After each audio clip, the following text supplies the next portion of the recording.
حضرت حسن بصری رحمتہ تعالی علیہ اپنی توبہ کا واقعہ بیان فرماتے ہیں۔ وہ فرماتے ہیں کہ میں امیر کبیر شخص تھا، بہت امیر تھا، اور بصرہ کی گلیوں میں غریبوں کی خدمت کیا کرتا تھا۔ اچانک میں نے ایک حسین عورت کو دیکھ لیا اور میں اسے دیکھتا ہی رہ گیا۔ اس عورت نے مجھے کہا اما تشتہی، تجھے شرم نہیں آتی؟ میں نے کہا ممن، کس سے شرماؤں؟ اس نے کہا وہ جو آنکھوں کی خیانت کو دیکھتا ہے اور دلوں کے پوشیدہ رازوں کو جانتا ہے، تجھے شرم نہیں آتی؟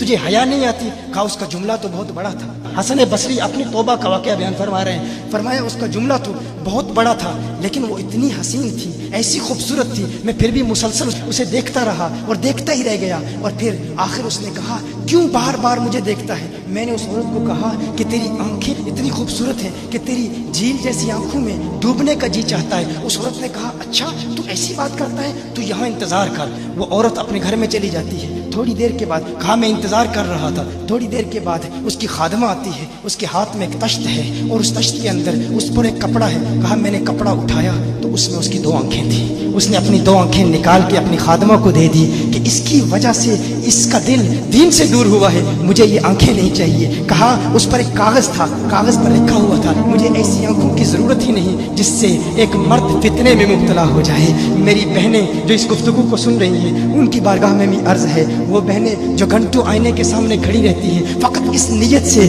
کہ اپنے بالوں کو یوں سنواریں کہ مردوں کو فتنوں میں مبتلا کریں، یا کسی دکان میں جا کر کپڑے خریدتے وقت ان کے ذہن میں فقط یہی خیال ہوتا ہے ایسے کپڑوں کا انتخاب کریں گی کہ جن سے مردوں کو فتنے میں مبتلا کریں گے۔ یہ بھی امت کی بیٹی ہے جس کی ایک ادا سے ایک شخص ولی کامل بن گیا، حسن بصری بن گیا۔ حسن بصری فرماتے ہیں جب اس کی آنکھیں دیکھی میں تحکم کھو بیٹھا، میں زار و قطار رو رہا تھا۔ روتے ہوئے میں گھر چلا گیا، پوری رات میں روتا رہا، پوری رات توبہ کرتا رہا، استغفار کرتا رہا۔ حسن بصری فرماتے ہیں فجر کی اذان سنی، اچانک خیال آیا اس عورت کا شکریہ تو ادا کروں کہ جس نے اپنی آنکھیں میرے لیے، میرے دین کے لیے، میرے ایمان کے لیے اور توبہ پر استقامت کی خاطر قربان کر دی۔ کہا میں اس کے گھر گیا، جو ہی اس کے گھر پہنچا تو ادھر اس کا جنازہ نکل رہا تھا، اس کی موت واقع ہو چکی تھی۔ کہا میں رات گھر آیا، میں رات سو گیا، میری آنکھ بند ہوئی، میں نے اس عورت کو خواب میں دیکھا۔ میں نے کہا کوئی نصیحت کر۔ اس عورت نے کہا کہ جب تنہائی میں ہو اللہ کا ذکر کرتے رہو، اور جب صبح کرو تو استغفار کرو،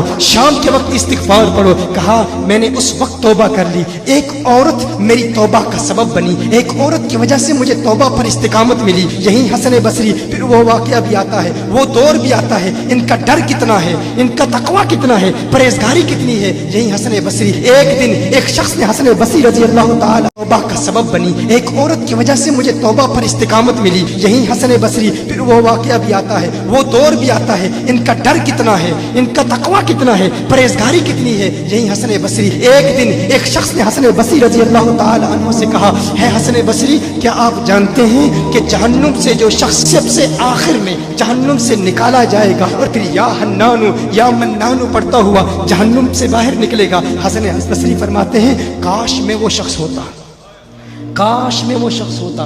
کہا گیا کہ جو جہنم سے سب سے آخر میں نکلے گا، 1000 سال جہنم میں رہے گا، یا حنانو یا منانو بڑھتا ہوا جہنم سے باہر نکلے گا۔ کہا کاش میں شخص ہوتا۔ انہوں نے کہا حضرت آپ کیا فرما رہے ہیں کہ آپ جہنم میں جانا چاہتے ہیں؟ آپ تو بزرگ ہیں، اللہ کے ولی ہیں۔ کہا تم میری بات نہیں سمجھے، وہ جو جہنم سے نکالا جائے گا کم از کم نکلنے کی ضمانت تو ہے، اس سے یہ تو پتا چل رہا ہے کہ ایمان پر موت واقع ہوگی۔ مجھے اپنے ایمان کی ضمانت نہیں ہے، میں نے اس لیے کہا کہ اگر مجھے یہ ضمانت بھی مل جائے کہ میں وہ ہوں تو وہ بھی مجھے قبول ہے، کم از کم ایمان تو سلامت لے کے جاؤں۔ میں کہتا ہوں اللہ فرماتا ہے خوف نہیں ہے، ڈر نہیں ہے، پھر فرماتا ہے یہ ڈرتے بھی ہیں، یہ ڈرتے بھی ہیں، لیکن ان کے ڈر اور ہمارے ڈر میں فرق کیا ہے؟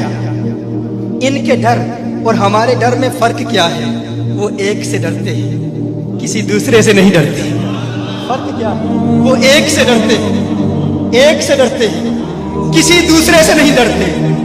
ہم اس ایک سے نہیں ڈرتے، اسی لیے ہر ایک سے ڈرتے ہیں۔ یہ فرق